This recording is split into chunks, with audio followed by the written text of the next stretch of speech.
Hi, I'm Jason Lachlan. This is Home Recording for Guitarists, presented on the UA Apollo. In this video, I'm going to show you how to use reverb plugins. I'll show you how to get a good spring reverb, how to use plate reverb, and how to combine these with our room plugins to get a really nice guitar sound.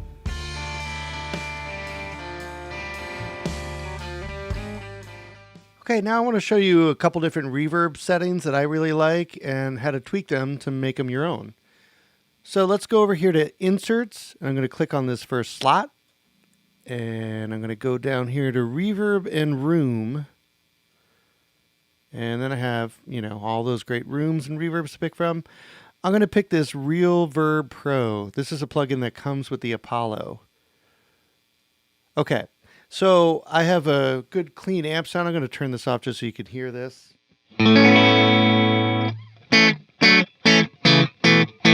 Amp on the verge of overdriving. Turn that back on.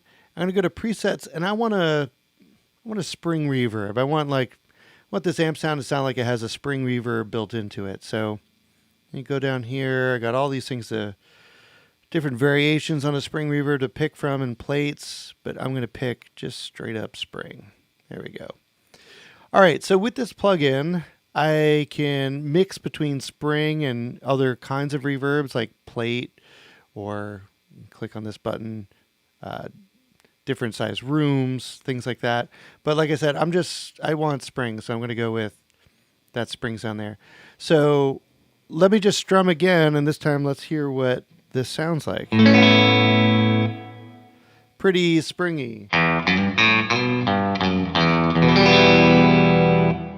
Maybe a little too much. So to tweak this, I'm going to do a couple things. I'm going to come over here to this mix slider.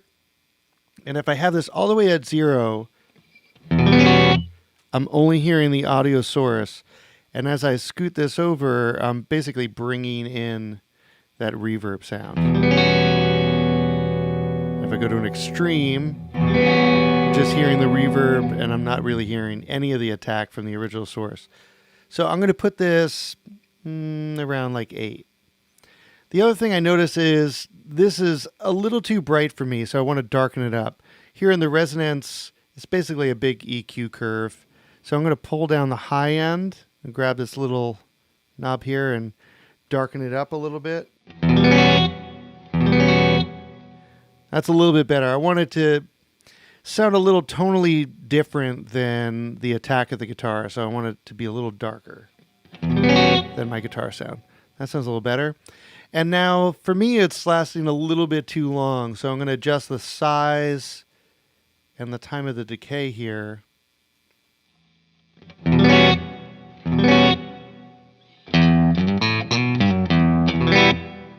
Okay, I'm going to pull this back a little bit more.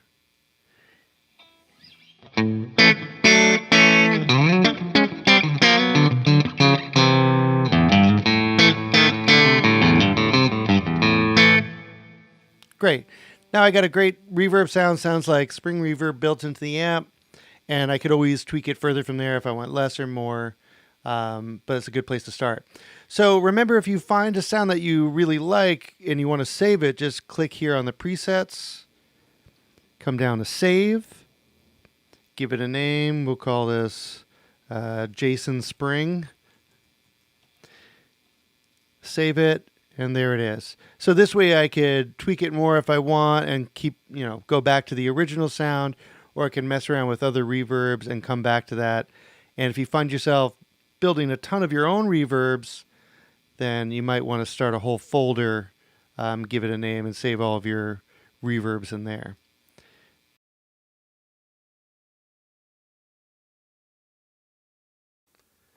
So I showed you how to get a good spring reverb sound and how to tweak that. And we were using the Reverb Pro for that one.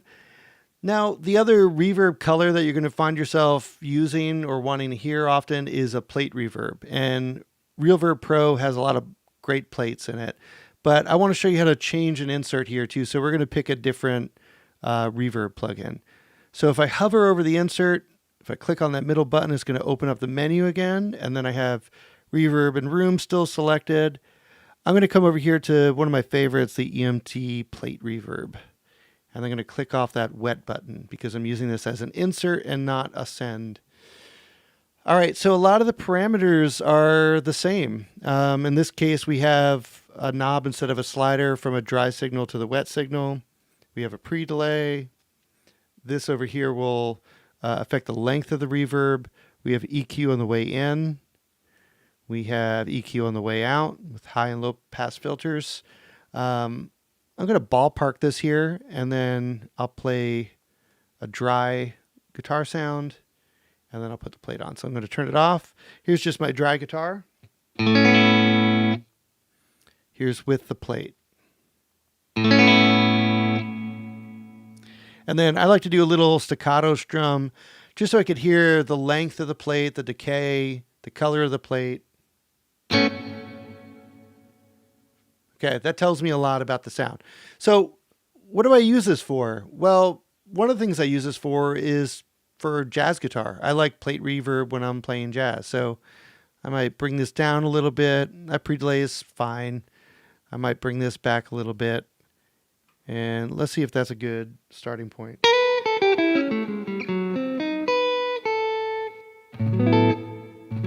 That's a really nice jazz guitar tone. I also use this if I'm trying to get very ambient guitar sounds. So I'll bring this up to more the wetter side, less of the initial attack, maybe a little bit more pre-delay, and then I'll lengthen this reverb.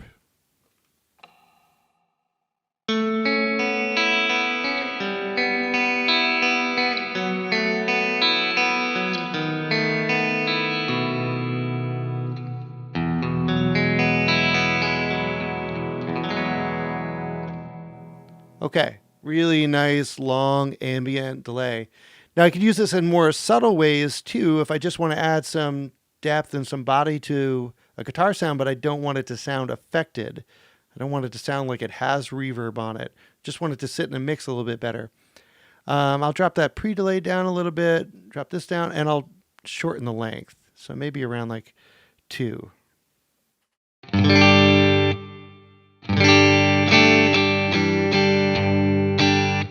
So that's nice. I'm not hearing it compete with my attacks, and it's not lasting very long. It's not so loud that after I play it, it's kind of at a similar level at where my attacks were.